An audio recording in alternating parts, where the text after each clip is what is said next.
Halo guys.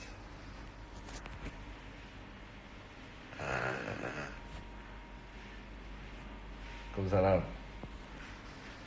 Ada.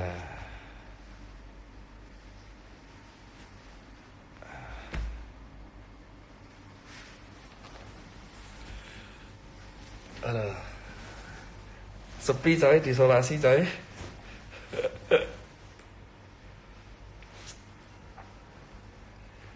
Aduh, nggak enak badan guys. Jadi sekarang saya ada di rumah sakit. Aduh, gila. Ini infus. Sialan gak bisa ngapa-ngapain kalau gak bawa ini.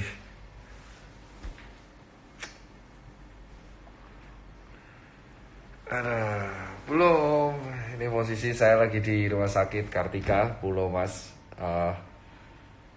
Dan ini dari Dompet Duafa. Jadi rumah sakit yang dimanajemen oleh Dompet Duafa, teman-teman. Jadi saya memutuskan masuk rumah sakit itu karena jaga-jaga.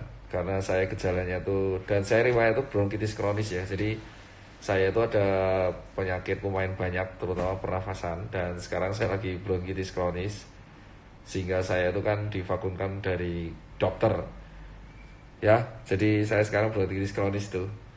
Terus karena ada faktor resiko tersebut, itu mengakibatkan saya sekarang ada di buset, nggak enak. Ini kan kalau isolasi ya, jadi saya copot aja. Jadi saya itu sekarang lagi karena dari riwayat bronkitis kronis. Terus kondisi itu pertama kali demam, terus lemes banget, sumpah gila.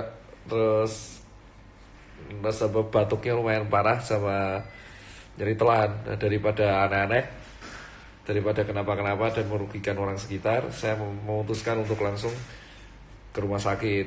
Rumah sakit yang saya pilih di Kartika Pulau Mas, karena ini Dompet Duafa dan teman-teman Dompet Duafa sendiri yang ngurus. So ya saya kesini. Ya sebenarnya saya cari aman aja sih. Maksudnya kan saya tugasnya banyak ya, dan saya masih harus ketemu banyak orang. Takutnya adalah kalau saya kondisi seperti ini, sebenarnya ini masih ringan banget ya. Cuman karena saya tuh ada bronkitis kronis, saya takutnya itu malah membuat buruk kondisi saya dan sekitar saya. Jadi daripada sekitar saya ketularan, ya saya mengurung diri saya sendiri di rumah sakit, sehingga nanti apapun hasilnya, mau negatif positif, ya saya sembuh, ditangani dengan baik, dan sekitar saya aman. Itu namanya tindakan preventif untuk mencegah penularan infeksi.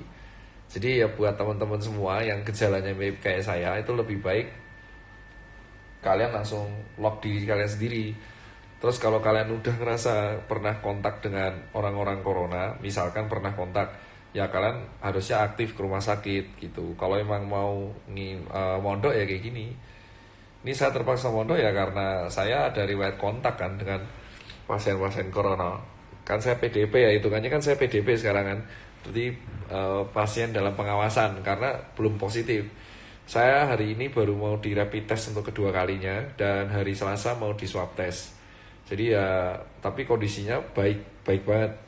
Lab normal, paru-paru cuman gambaran bronkitis, gak ada gambaran COVID, malah gambaran bronkitis kronis yang penyakit yang lama, dan demam udah mulai turun, terus makan juga ada banyak. Dan saya memutuskan ke rumah sakit itu karena ya supaya ditangani dengan baik.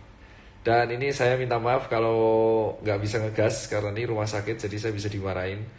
Pesan saya sih seperti ini ya. Wah parah coy. Pesan saya batuknya baru hari ini sih, parah banget hari ini tuh, nggak tahu kenapa. Saya sebelumnya nggak batuk, cuman ya pokoknya kondisi baik lah. Tapi yang aneh itu ada dari Aricis, ada Aris, ada Asyong, dan ada tipes juga. Wah banyak banget lah pokoknya, kecapean, tipes, buset, ini penyakit semua jadi satu. Untung masih kuat sayanya. Dan sebenarnya di sini tuh yang saya bilang, saya udah discuss dengan Belva, staf sus presiden.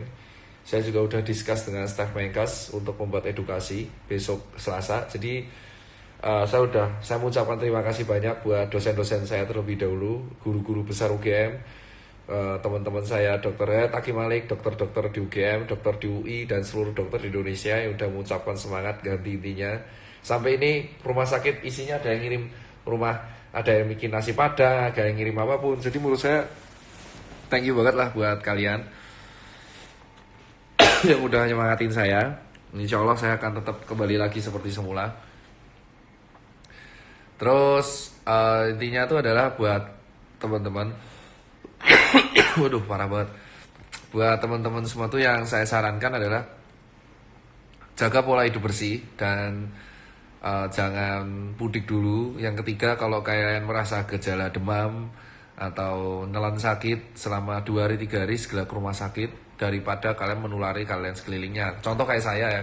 Saya hari pertama ada riwayat kontak dengan orang corona, COVID, dan saya mengeluh demam dan saya mengeluh batuk, saya langsung ke rumah sakit. Kenapa? Karena walaupun dari pertama, ya saya nggak peduli. Saya lebih pengen ke rumah sakit dengan tujuan melindungi sekitar saya. Jadi saya walaupun dokter, saya pasien. Walaupun di hari Kamis itu saya baik-baik aja. Kamis itu saya nggak kenapa-kenapa, Rebo nggak kenapa-kenapa. Mungkin karena 14 hari kecapean. Terus hari Jumat saya ke Wisma Atlet. Wisma Atlet itu adalah daerah paling infeksius ya, zona merah.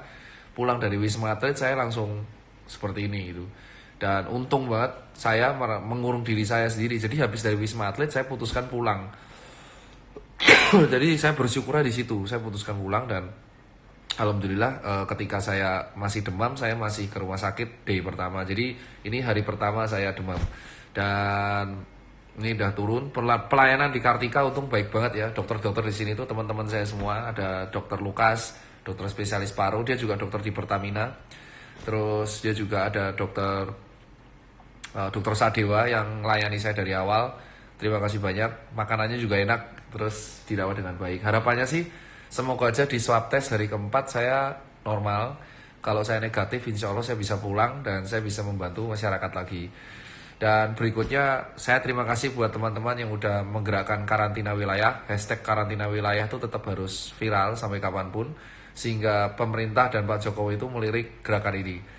Dan alhamdulillah tadi Belva udah DM-an, sudah kontak-kontakan, udah chat-chatan, udah discuss, kita udah mengeluarkan beberapa poin untuk disampaikan ke Bapak Jokowi. Dan salah satu poin yang saya aturkan itu adalah karantina wilayah. Ada beberapa poin, ada sekitar 9-10 poin yang saya sampaikan. Yang kita tunggu hasilnya di hari Senin. Dan kedua, pihak Kementerian Kesehatan udah mengontak saya untuk membuat edukasi yang resmi untuk anak muda yang menghadapi corona. Tetapi sekarang saya edukasi di sini aja. Saya hanya mengeluarkan 5 poin buat kalian semua. Maaf saya nggak bisa ngegas karena ini di rumah sakit dan ini di ruang isolasi. Jadi yang saya aturkan yang pertama adalah tolong karantina wilayah, jangan mudik terlebih dahulu. Kalian tetap stay. Kalau kos ya tetap nggak boleh pulang. Dan yang kedua adalah tolong kalau makan dibungkus saja, gunakan ojol online dan warteg. Pesan makanan di luar, makan di rumah. Terus yang ketiga adalah batasi, kurangi nongkrong. Jangan nongkrong-nongkrong nggak jelas karena itu akan meningkatkan potensi infeksi.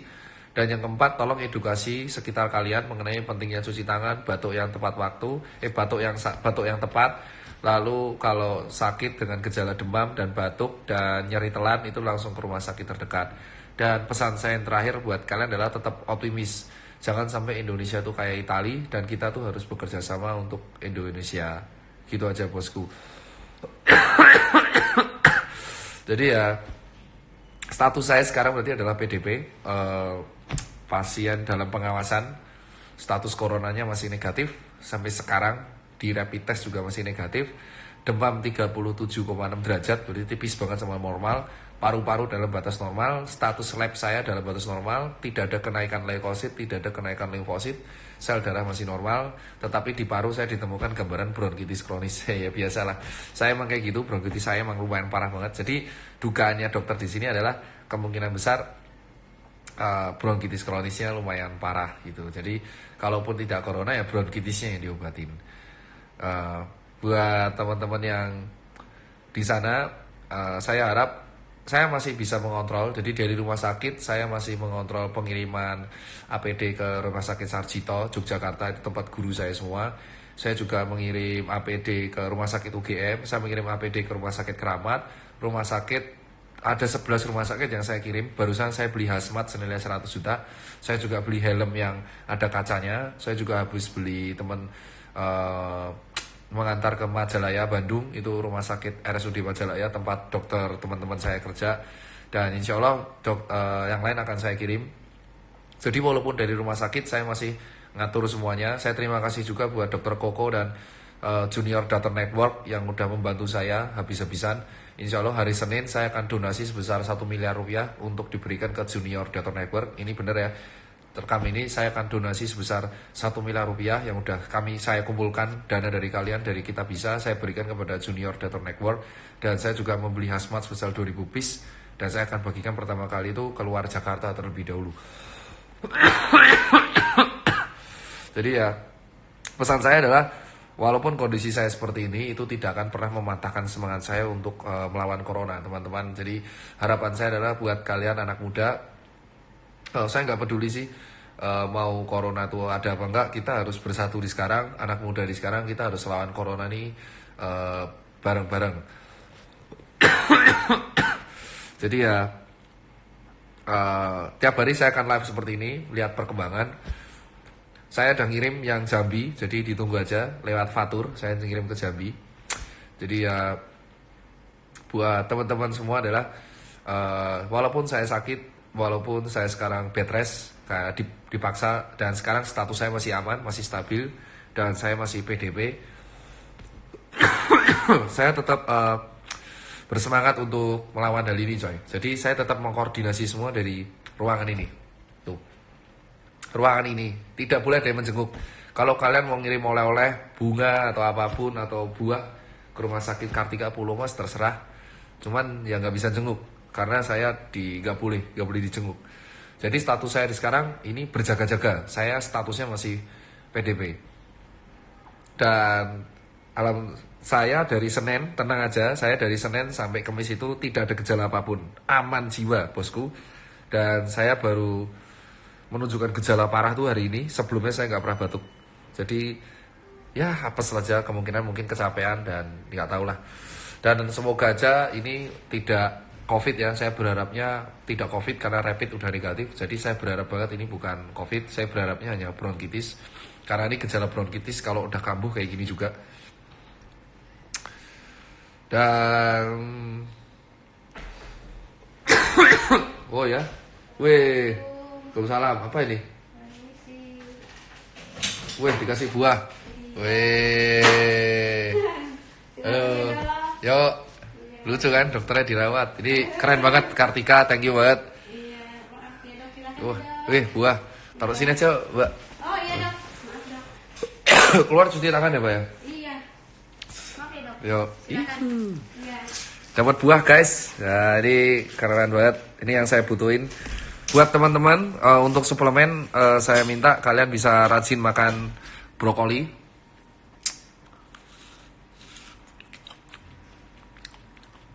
Enak tuh.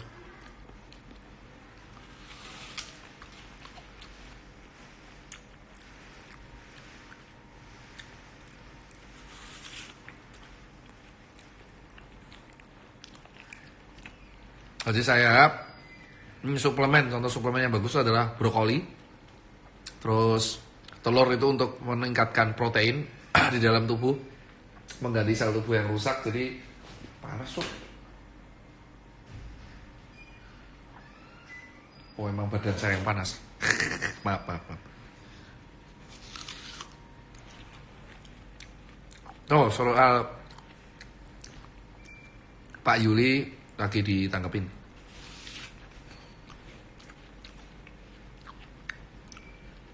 Ya emang saya pengidap bronkitis.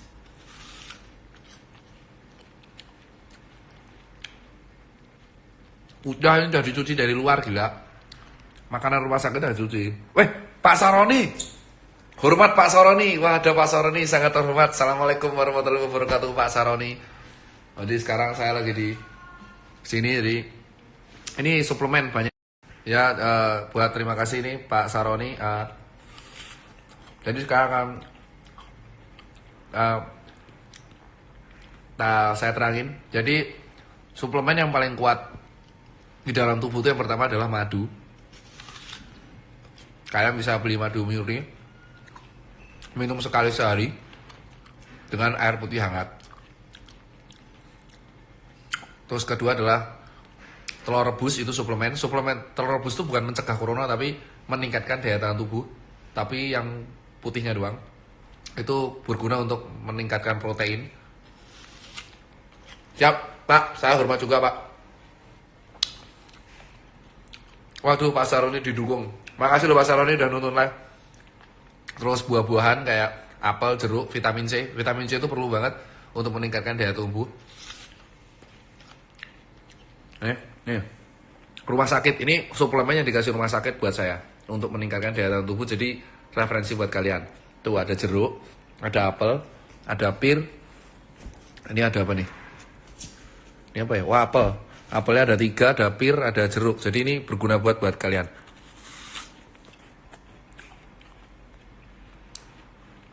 Terus untuk minuman jamu bisa jaya hangat. Hindari minum yang dingin. Loh, makasih Pak Saroni. Kuning itu meningkatkan kolesterol. Terus untuk sahur-sahuran, brokoli itu antioksidan. Jauhi makan minyak-minyakan dulu, nanti itu bisa meningkatkan potensi panas dalam.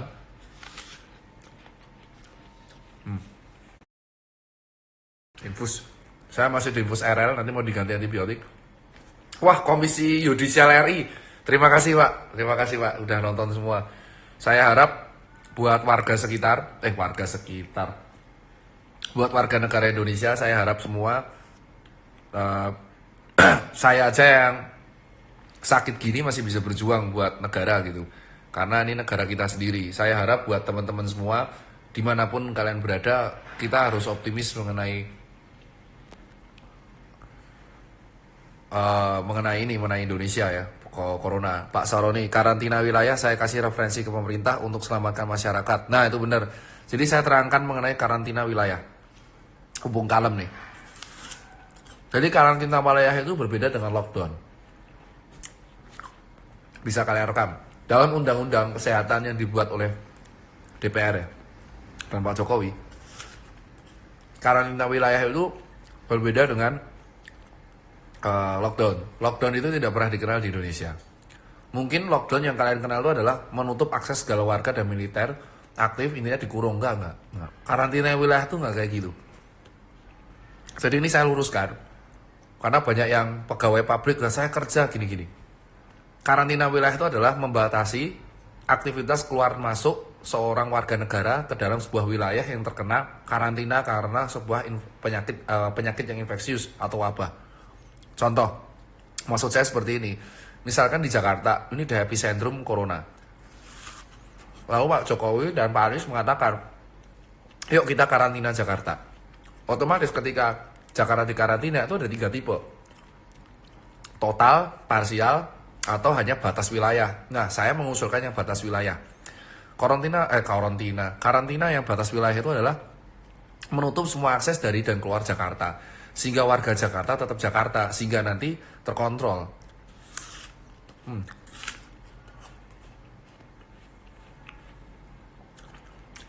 Nah, terus ketika terkontrol tersebut kan migrasi orang akan dibatasi. Sehingga kemungkinan untuk penyebaran infeksi menjadi lebih luas itu akan bisa menjadi dibatasi. Dasar teorinya seperti itu teman-teman. Jadi misalkan kayak kemarin Jakarta karantina wilayah, Bandung karantina wilayah, Karawang karantina wilayah, Jogja, Solo karantina wilayah, sehingga nanti orang Jogja yang sakit ya orang Jogja ditangani, orang Solo, jadi tidak ada potensi bludak. Terus warganya saling menjaga satu sama lain. Jadi saya harap tadi kerjasama dengan sekolah relawan, terima kasih buat sekolah relawan, itu mengusulkan ada namanya kampung karantina atau kampung siaga COVID. Jadi di setiap kampung itu ada RT RW, langsung mengedukasi masyarakat mengenai pentingnya membatasi aktivitas keluar rumah. Disebutnya kampung siaga COVID. Pertama, menolak akses luar. Jadi kalau ada pemudik yang ke kampung tersebut ditolak. Terus habis itu mendata masyarakat yang demam tiap hari untuk dilaporkan ke posyandu dan puskesmas. Itu sensus, itu yang data RT nanti. Ketiga adalah melaporkan yang demam kepada sensus dan puskesmas. Itu yang data RT juga. Nah, Berikutnya dari puskesmas dilaporkan ke RSUD. Siapa yang demam-demam disamperin lah sama tenaga medis. Itu sebutnya kampung siaga. Karang Tarunanya harus rutin pos ronda tiap malam untuk mengawasi masyarakat yang masih nongkrong-nongkrong di kampung. Itu disebut kampung siaga. Nah, program kampung siaga ini itu bagus banget untuk bisa dilakukan di semua kampung. Dan ternyata udah dilakukan di Indonesia mulai dari kampung-kampung di Yogyakarta. Jadi beda. Nah, terus setelah karantina wilayah dan kampung mandiri ini selesai adalah tugas dari kita. Semua warga yang masih kerja. Jadi gini bos,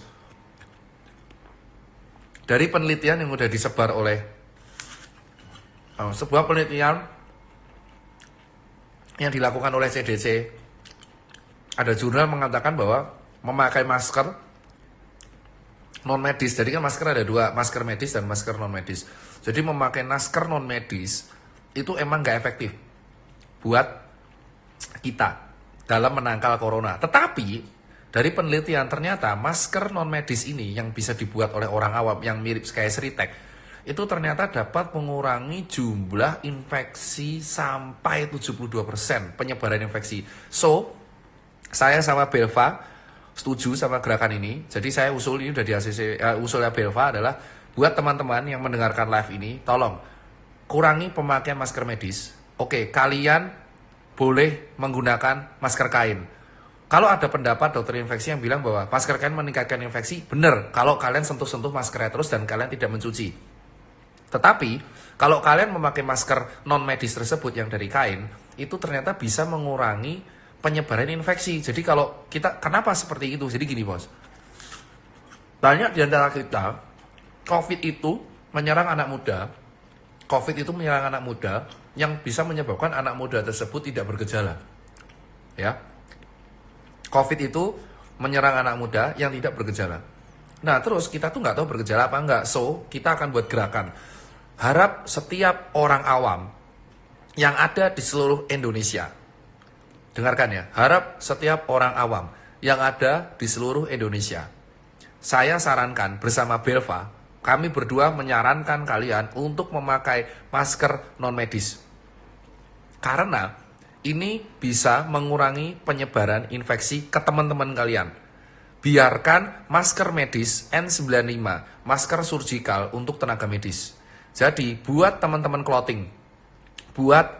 clothing yang memiliki usaha brand dan usaha sepatu, tolong dengarkan ini. Saya harap jika kalian ingin naik industri lokalnya, buatlah masker secara bagus.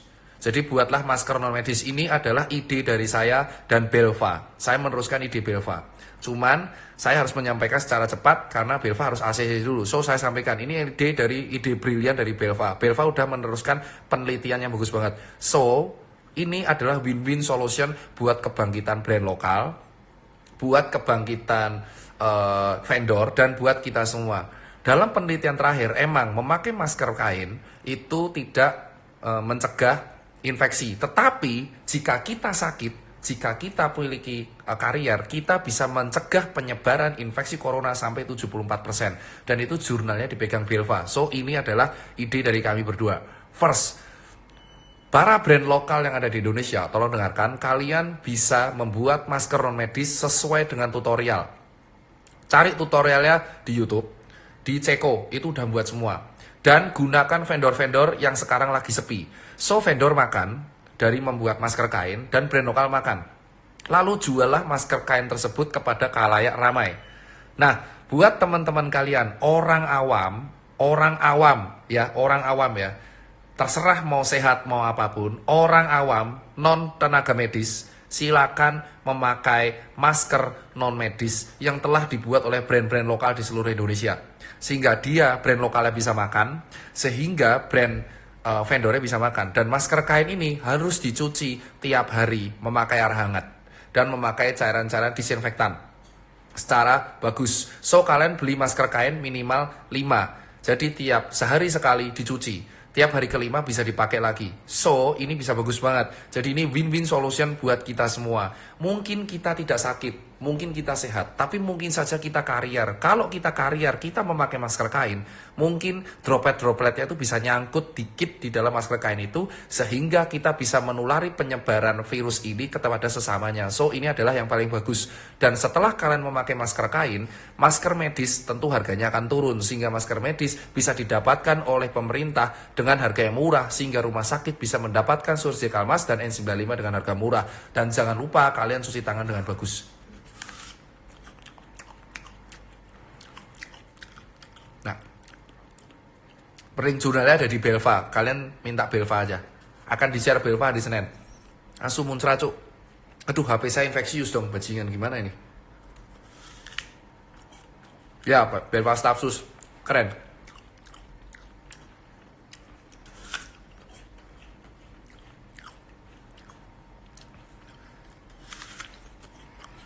Yo, thank you.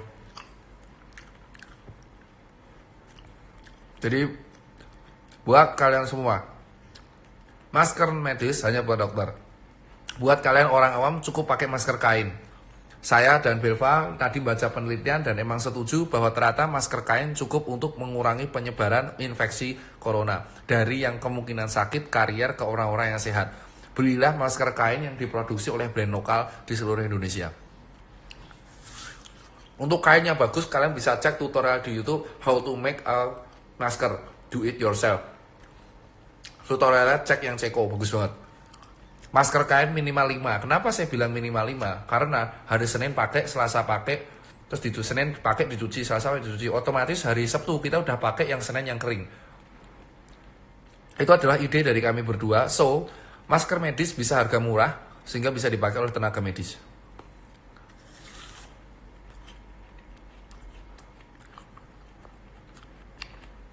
So, buat para brand lokal yang ada seluruh di Indonesia, mulai buatlah masker kain dan jualah ke seluruh seantero Indonesia. Hanya difokuskan untuk orang awam, sehingga orang awam bisa memakai masker kain, masker medis. Yo, makasih. Oke? Ya, Belva pinter ku aku. Pinter banget. Pas diskusi pinter banget.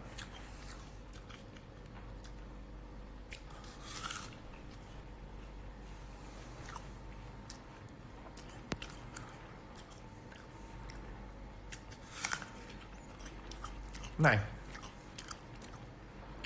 ya makasih.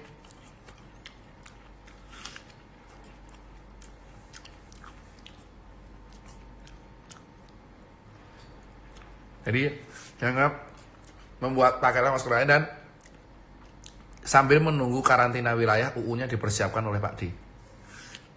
Pasti dilakukan. Goblok. Yang keinfeksi kan HP gue doang ya kali. Bak virus lewat Instagram, gila lu.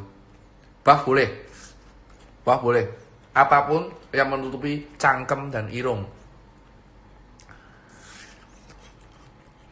Jadi kalau kalian kerja, jadi makanya kemarin mau tanya, dok kalau saya pegawai pabrik gimana? Loh saya bilang, kalau kamu pegawai pabrik kita cuman karantina batas wilayah. Jadi karantina batas wilayah itu membatasi wilayah. Kalian mau kerja aja, tapi pakailah masker kain dan cuci tangan yang rajin. Terus yang berikutnya, disinfektan chamber. Disinfektan itu ada 2 jenis. Aduh, gundung cok. Nah, disinfektan itu ada 2 jenis kawan. Yang pertama yang cairannya mengandung H2O2 dan klorin. Ini untuk barang, benda mati. Jadi besi, tempat kayak bus yang kemarin jalan itu pakai yang H2O2 dan klorin. Yang kedua adalah disinfection chamber. Itu menggunakan cairan Dettol yang mirip hand sanitizer. So, tidak berbahaya. Jadi buat kalian yang ingin buat chamber, yang ingin membuat chamber, itu sudah ada edaran dari DKI Jakarta mengenai cara membuat disinfection atau cairan disinfektan yang ramah bagi tubuh. Itu rata-rata memakai Dettol dan memakai Aquades dan memakai ada yang memakai mirip hand sanitizer. Lalu dimasukkan dan diencerkan dan itu buat membasmi virus-virus yang menempel pada badan. So, tapi kalau kalian memakai disinfektan, cairan disinfektan yang mengandung H2O2 dan klorin, itu bukan buat chamber. H2O2 Dan klorin itu buat barang, buat benda mati, buat bis dan buat kawan-kawan. So, harus didiamin sampai kering dulu, sampai beberapa jam, baru bisa dipakai kembali. Saya udah nggak bisa rokok, jadi saya kemarin masih ngerokok-rokok ya, tipis-tipis. Dan tadi saya akhirnya diceramai oleh senior saya bahwa paru-paru saya udah jelek banget bosku untuk kondisi rokok. Jadi paru-paru saya tuh bronkitis kronis karena asap rokok. Jadi buat teman-teman semua, saya harus sharing bahwa ternyata kenapa kok saya mudah banget sakit batuk itu dikarenakan saya merokok. Saya perokok berat, saya akuin. Saya curhat di sini bahwa saya dokter tapi gobloknya saya merokok. Saya bodoh banget di sini, saya merokok dan berat banget emang. Saya